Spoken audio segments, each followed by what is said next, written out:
श्री हरि भगवान विष्णु के चरणों में मेरा कोटि कोटि प्रणाम। लक्ष्मीपति श्री हरि भगवान विष्णु के चरणों में मेरा कोटि कोटि प्रणाम। हे भक्तगण, आप सब भी पूरे भाव भक्ति और श्रद्धा के साथ भगवान विष्णु का नाम लें और माघ मास महात्म्य का अगला अध्याय सुने। माघ मास एक बहुत ही पावन महीना है। इस महीने में गंगा स्नान में स्नान करने से या घर के ही पानी में थोड़ा गंगा जल मिला के स्नान करने से बहुत पुण्य मिलता है। भगवान विष्णु की कृपा उन सब पे बनी रहती है। आज आप सुनेंगे माघ मास महात्म्य का 8वां अध्याय।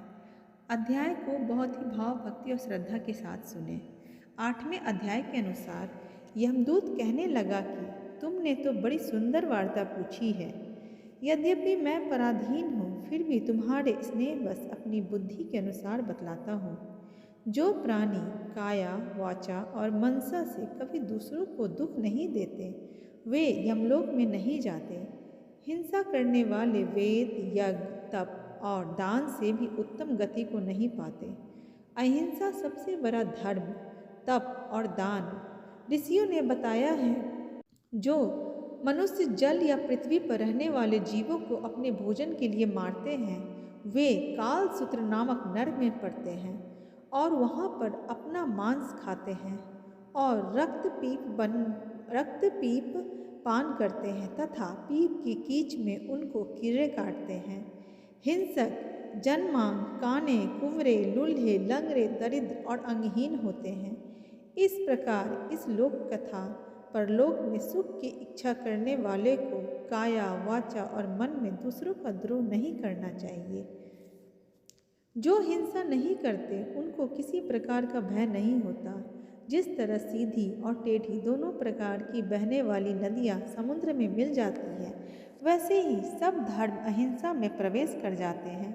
ब्रह्मचारी, गृहस्थ, वानप्रस्थी तथा यति सभी अपने अपने धर्म का पालन करने और जितेंद्रियों रहने से ब्रह्मलोक को प्राप्त करते हैं। जो जलाशय आदि बनाते हैं और सदैव 5 यज्ञ करते हैं, वे यमपुरी में नहीं जाते। जो इंद्रियों के वशीभूत नहीं हैं, वेदवादी और नित्य ही अग्नि अर्थात हवन आदि का पूजन करते हैं, वे स्वर्ग को जाते हैं।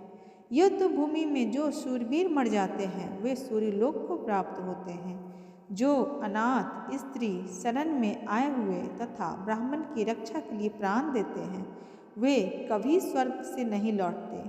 जो मनुष्य लूल्हे, लंगड़े, वृद्ध, अनाथ तथा गरीबों का पालन करते हैं, वह भी स्वर्ग में जाते हैं। जो मनुष्य गौओं के लिए पानी का आश्रय करते हैं तथा कुआं, तालाब और बावड़ी बनवाते हैं, वे सदैव स्वर्ग में निवास करते हैं। जैसे जैसे जीव इनमें पानी पीते हैं, वैसे ही उनका धर्म बढ़ता है। जल से ही मनुष्य के प्राण हैं, इसलिए जो प्याऊ आदि लगाते हैं, वो अक्षय स्वर्ग को प्राप्त होते हैं।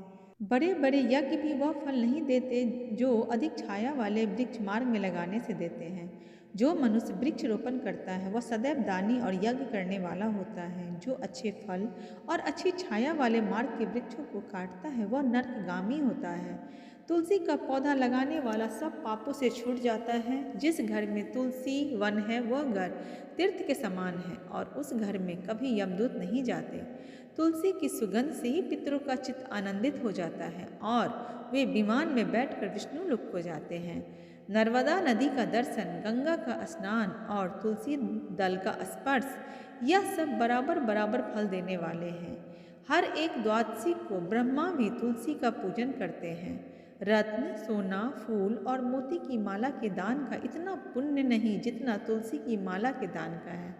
जो फल आम के 1000 और पीपल के 100 वृक्षों को लगाने से होता है, वह तुलसी के एक पौधे के लगाने से होता है। पुष्कर आदि तीर्थ, गंगा आदि नदी, वासुदेव आदि देवता सभी तुलसी में वास करते हैं। जो एक बार या 2 या 3 बार रेवा नदी से उत्पन्न शिव मूर्ति की पूजा करता है अथवा स्फटिक रत्न के पत्थर से आप निकले हुए तीर्थ में, पर्वत या वन में रखी हुई शिव की मूर्ति की पूजा करता है और सदैव ओम नमः शिवाय मंत्र का जाप करता है, यमलोक की कथा भी नहीं सुनता, प्रसंग, शत्रुता, अभिमान से शिव पूजा के समान पापों को नष्ट करने वाला तथा कीर्ति देने वाला 3 लोक में और कोई काम नहीं है। जो शिवालय स्थापित करते हैं वे शिवलोक में जाते हैं। ब्रह्मा विष्णु तथा शिव का मंदिर बनाकर मनुष्य वैकुंठवासी हो जाता है। जो भगवान की पूजा के लिए फूलों का बाग लगाते हैं वे धन्य हैं। जो माता पिता देवता और अतिथियों का सदैव पूजन करते हैं वे ब्रह्मलोक को प्राप्त होते हैं। इस तरह से माघ मास महात्म्य का 8वां अध्याय समाप्त होता है। इसके बाद का अध्याय आप कल के वीडियो में सुनेंगे। इस तरह से विष्णु भगवान की कृपा अनंत है। भगवान आप सबकी मनोकामना को पूरी करे। बोलिए श्री हरि भगवान विष्णु के चरणों में कोटि कोटि प्रणाम।